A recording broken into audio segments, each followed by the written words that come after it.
ឆ្នេរអូត្រេសកំពង់សោមថ្ងៃទី15ខែមេសាបានមកដល់សមុទ្រនៃទឹកដីកំពង់សោម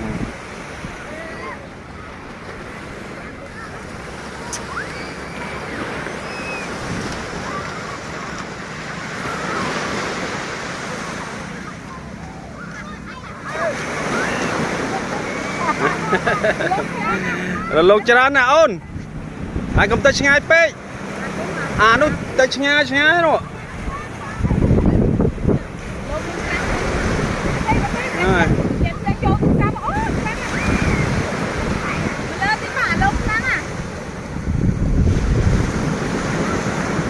ចោលតិចណា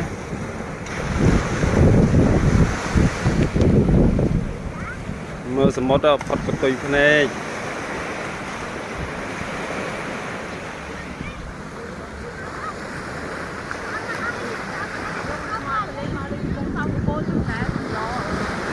Đang một cực cái anh